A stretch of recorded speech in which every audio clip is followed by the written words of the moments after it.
Alright, hey YouTube, this is part 2 of my ranking of the Evak Remakes of Scam. If you missed part 1, you can go back and it's the previous video. So now I get to talk about my top 2 favorite remakes of Season 3. So starting with Druk. Now, I did not get to watch Season 3 live of Druk when it first aired, but I got to see it after it was all done and everything, and I heard people talk about it, rave about it. So I decided to watch it, and at that time I was not really into the other remakes, and I was kind of weary of Drunk. It looked kind of depressing and it looked dull and whatever. But then when I watched this season, I was really surprised, and never judge a book by its cover. And this season focused on Mateo, who is the Evok remake, and David, who is the Evan remake. And boy, I don't even know if I have enough to say about this season in this one video. I thoroughly enjoyed this season, and it's not without its problems. I will get to that eventually. But to me, and I'm not sure if I said this in my part 1 video, but the thing about the other Isak remakes is that as I feel like they were kind of playing a version of the Isak character and not playing their actual character. Maybe Rabe kind of felt like kind of an original take on the character, but I feel like they all kind of fall into the same boat. Whereas with Mateo, with him being so introverted and emo, he's you can see him as a stoner and like not talking at all. Like he's just sitting there and that's it. Like he's super duper quiet, not social at all. Like he's just laying there, and it was just such a stark difference of all the other male Isaks that I've seen, and I love this take on this character. It's different. It still fits in with him struggling with the sexuality. It makes sense considering what the character is going through, and people could read that he might be depressed. And one thing that people are disappointed in this season, among another thing that I won't get into, is that maybe Mateo was going to be diagnosed as being depressed, considering that's what the character was giving off the whole entire season. And I can see where they could have put that in there, but with the amount of time they had, there wasn't enough time. But still the character was obviously not doing well mentally, so we could just read into that. So I love that vibe of him, and seeing all his flaws out there. Like, of course, in this version, he has a girlfriend and he's visibly not there for it. He's kind of letting everyone kind of walk over him. He's just sitting there taking it. And throughout the whole entire season, you see him grow as a character, recognizing his mistakes. He's not like some saint at the end of the season, but we can see him growing and learning, and that he is capable of that, recognizing his faults and flaws and growing and learning from it. And I love that from his character.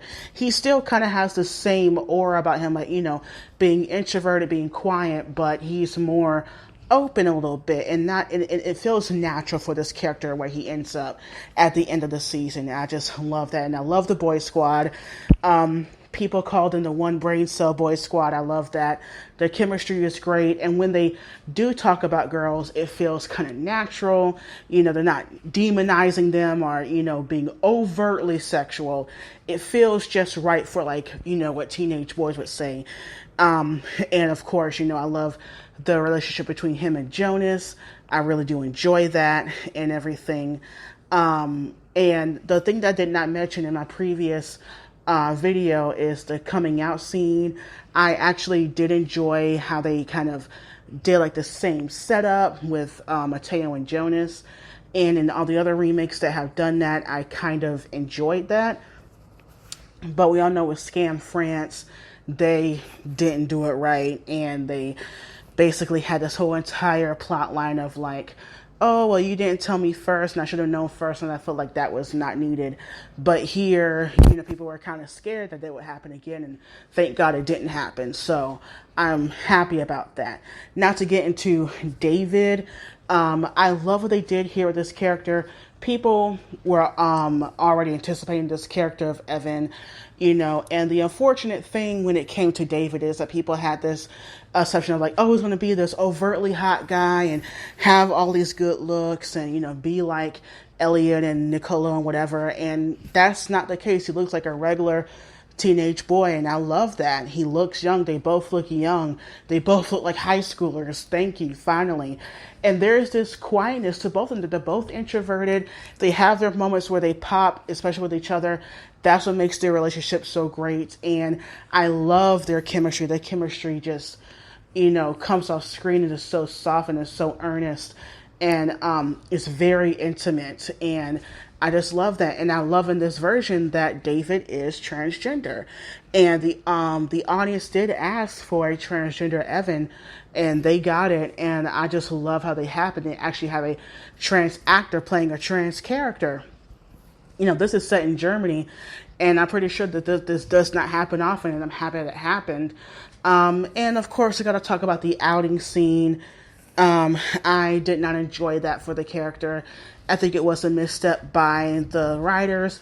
I understand its place and everything, but still it's a sad trope that exists in queer and trans stories, but I really do love, like, the last 2 episodes really brought it home for me and normalized a lot of things when it came to trans people and to this couple and everything. So overall, I just love this remake of this season. It really it stuck by the the original season 3, but the reason why it works and the changes were because it changed things along the way.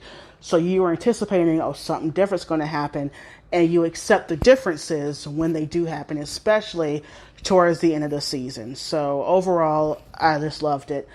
And now for my top favorite remake of the Evak season is, of course, Skam-esapña.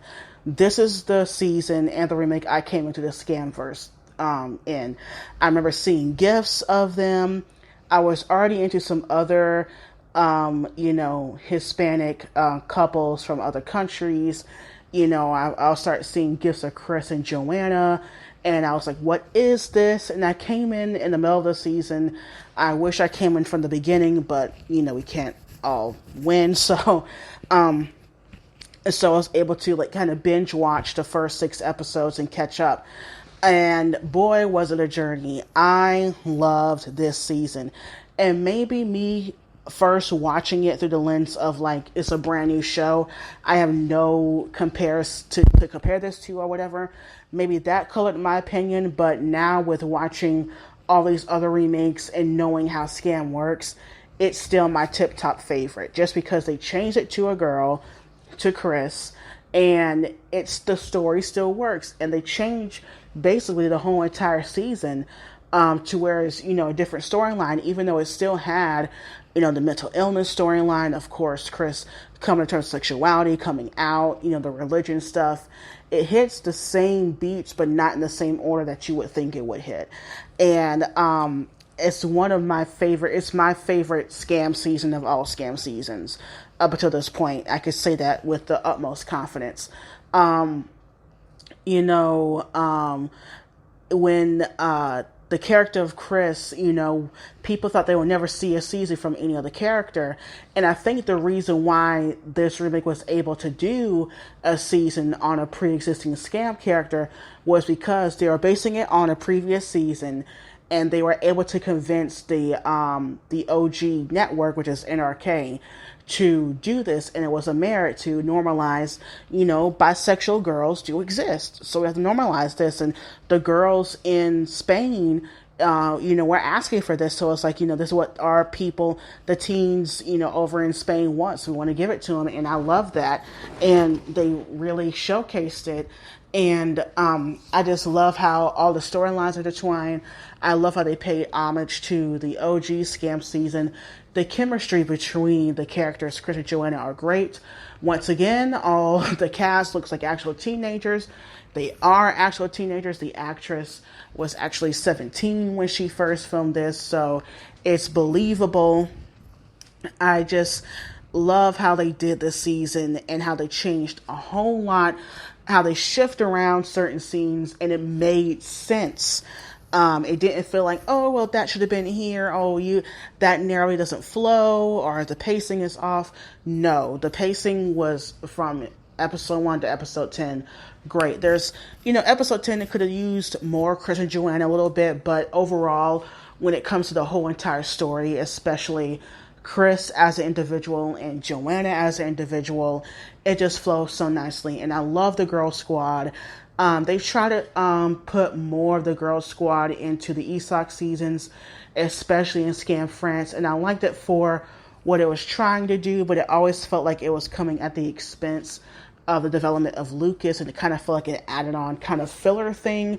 Whereas here, of course, it feels more natural. It's the main friend group. They know each other, and, Chris does feel pressure to like a guy. So it makes sense here on, why they would put the Girl Squad in this season. And of course, with Amira, I loved that we got to see more of her. We got to talk to her about Ramadan and learn more about that and their friendship and how they grew up and everything. And they covered a lot this season. They had like a YouTube channel with Lucas covering various topics to coincide with this season.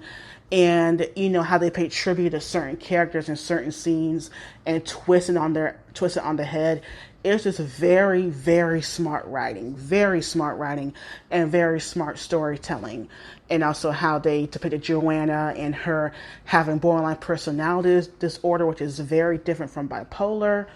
So I just really love that, how they had her speak for herself. And, I got nothing but praise to give it, for this season. It's really close to me. I never get tired of rewatching it and just feeling all the good feelings from it all over again. So that's the end of my ranking of the seasons. That's my personal opinions about these seasons. And if you want to discuss, certain things in the comments, you can. I will respond. So goodbye, YouTube.